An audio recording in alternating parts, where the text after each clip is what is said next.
Hey YouTube, it's Guy, and as you can guess by the title of this video, this is a video on my first Explorer, first Rolex. The Rolex Explorer, reference number 214270.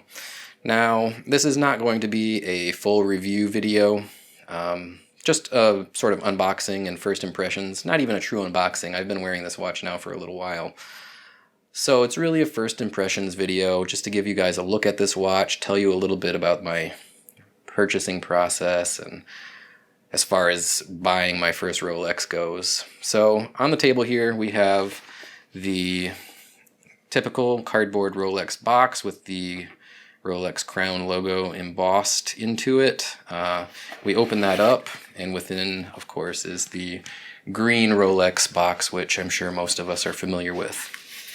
We'll go ahead and get that out and pop this guy open to show you,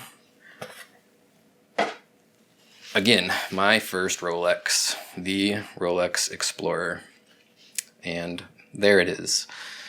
I'll give you a little bit of basic information about this watch if you're not too familiar with it, but again, this isn't going to be a thorough and complete review, just a little bit of an overview. It is a 39mm 904L steel oyster case. It has a screw-down twin-lock crown with a sapphire crystal. It's 100-meter waterproof, and it runs on the Rolex 3132 movement. That movement has roughly a 48-hour power reserve, and it is a certified superlative chronometer. Every one of your Rolex watches nowadays are coming with this little seal, which gives you the Rolex superlative chronometer guarantee. What that means is that the movement was certified by COSC to be within -4 to +6 seconds per day of precision. And then when it goes back to Rolex after casing, it is recertified by Rolex to be a superlative chronometer and run within plus or -2 seconds per day. Now, this particular model has a brushed 904L steel oyster bracelet. The bracelet has a folding oyster lock safety clasp with a 5mm easy link extension, and the dial features Rolex's Chromolite blue glow-in-the-dark luminescence. So, we're going to go ahead and pull the watch out of its case here, and I'll give you guys a closer look at it and give you a little bit of the background on how I ended up and why I ended up picking up this watch. So, I'm going to get the box out of the way here, and we'll zoom in on the Explorer. Alright, so we are up close and personal here with my Rolex Explorer, which again I've had for a little while. This isn't a true unboxing, but it is my first impressions. Again, I'm not ready to do a complete and thorough review on this watch yet. We'll see that in the coming weeks, but I wanted to just show this watch to you guys, give you my impressions on it so far, and give you a little bit of the story of how I decided to come about getting this watch. First impressions though, I'm in love with this thing. It is, or has been for many months now, my, quote-unquote grail watch. I have just been trying to fill the itch. I've been trying to figure out a watch that I could get that would not cost as much as this watch, but would satisfy me in the same way. I had the Hamilton Khaki Field, which is a very attractive and elegant designed watch. It's got a black dial. It's got a very traditional sort of layout, different than this. It's traditional in its own way layout of the dial. It's a very similar sizing. It just didn't fit the bill for me though. I tried the Seiko SARB 033, another very similarly sized watch with a very attractive black dial, and it just didn't fit the bill for me. So I've been going into a local Rolex Authorized dealer here in my town and just bugging this poor guy, but he's been fantastic, helping me out through the process of deciding on whether or not I should buy this watch. Over the course of the last several months, I've gone in there probably 4 times, and he's spent at least the better part of 2 hours with me over those numerous visits, talking to me about Rolexes, showing me Rolexes, letting me try them on. I was going back and forth in my mind over whether or not I should get this watch or a no-date Submariner, reference 114060. And in the end, this is what I opted to get, and I couldn't be happier. It really is everything that I want in a watch. Now, again, I bought it locally, and I want to plug the authorized dealer that I bought it from because the process was outstanding. Again, the director of fine jewelry there, his name is Jonathan Price. He helped me out immensely. He really spent a lot of time with me, showing me everything, and I'm going to bring his business card into frame here. If anyone is interested in buying a Rolex from an authorized dealer, I highly recommend you give them a holler. Jonathan Price, director of fine jewelry at Bigham Jewelers. Super excellent transaction. I'm not getting any sort of deal, or I'm not getting anything to promote this jewelry store. I just had such a good experience. I wanted to share it with you guys. So yeah, I did buy this watch with my money. It wasn't provided to me for the review or anything like that.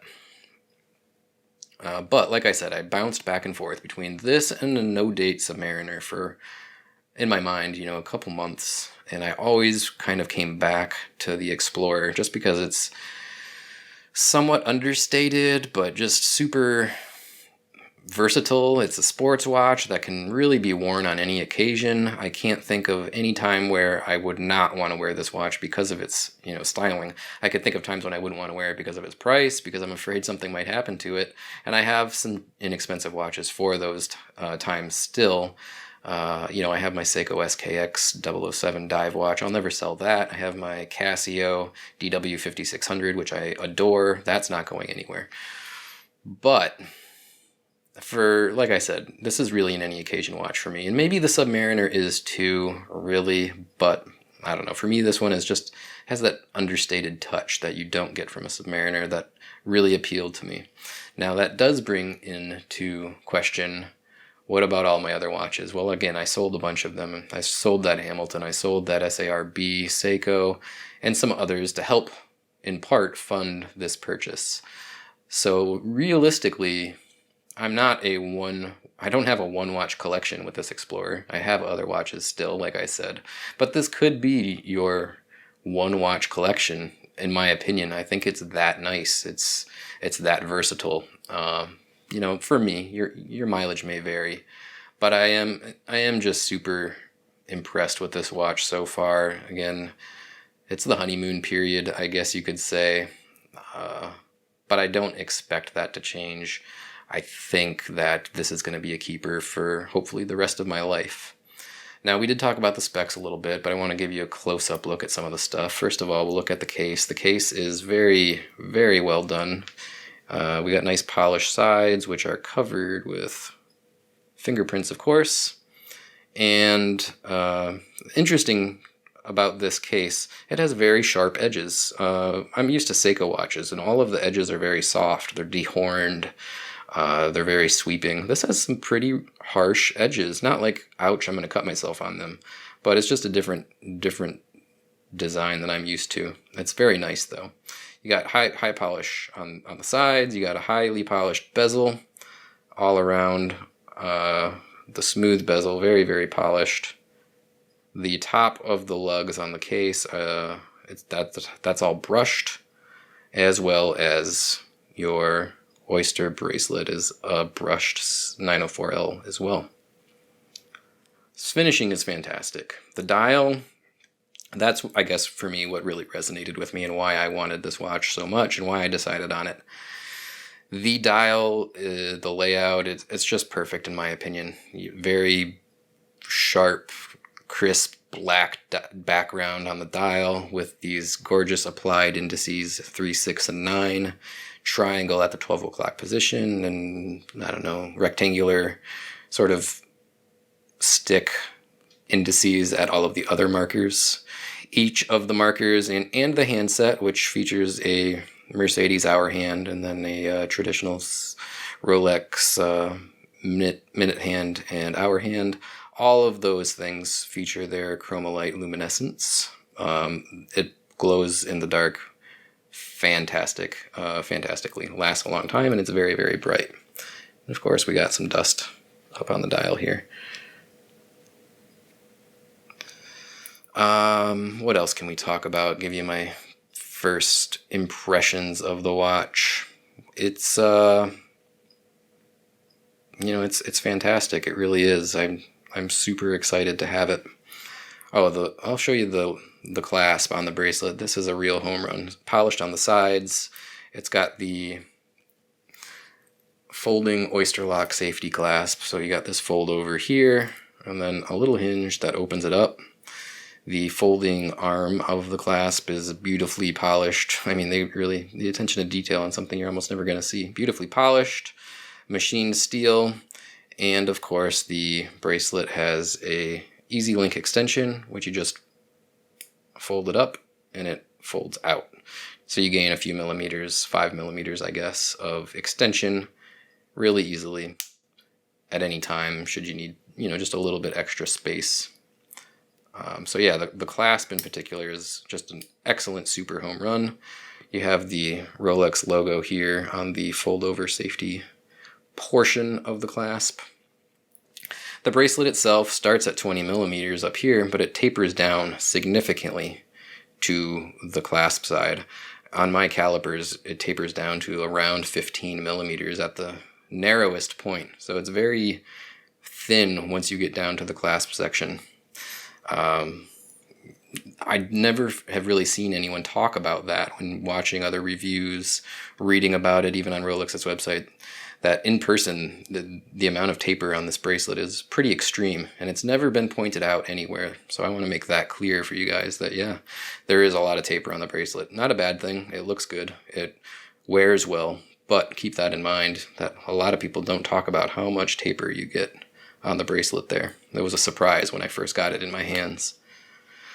What else can I talk about this? Yeah, I again got it from Bigham Jewelers. The online price for this at Gray Market, it can go around $5,600 and change, I believe. MSRP is $6,550. I'm not going to quote the price I got, but it was somewhere in the middle. I was very happy with the price, and I thought that it was worth paying a little over Gray Market to get your 5-year warranty and to have a local authorized dealer that will be able to help me out whenever if I ever have any sort of issue that I need them to help me deal with, be it resizing the bracelet, if it's time for servicing, anything, they're there for me. So I thought that was worth the little bit extra that I probably paid over Gray Market, but not an issue, in my opinion. I think it was worth it. The back, of course, I don't know about all Rolexes, but all the ones that I looked at, it's got a very plain, naked case back, no engravings, no anything on it. It's kind of cool in its simplicity. So that's it, guys. This is my brand new Rolex Explorer, reference number 214270. I just wanted to do a quick first impressions video. I will have a full feature-length review of this watch in the coming weeks. Expect it to be very long because I'm sure I'm going to have a lot to talk about. But I wanted to do this short initial impressions and pseudo unboxing for anyone that wants something quick and just wants to take a look at the watch up close and kind of appreciate it with me. Basically share the experience with me, if you will. So, all right, guys, thanks a lot for tuning in and checking out my first Rolex video, initial impressions of the Rolex Explorer. I appreciate it. We'll be back probably this week with another review video, and then in a few weeks I'll get together a very thorough and feature-length review of this watch in particular. As always, down in the comments section, the notes section below this video, I will have links to my social media accounts, Facebook, Twitter, my Patreon account as well. If you want to support the channel and become a Patreon, that's always appreciated.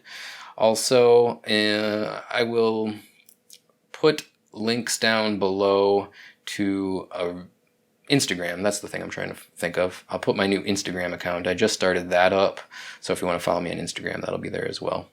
Thanks for tuning in. I appreciate it, and we'll see you soon. Bye, guys.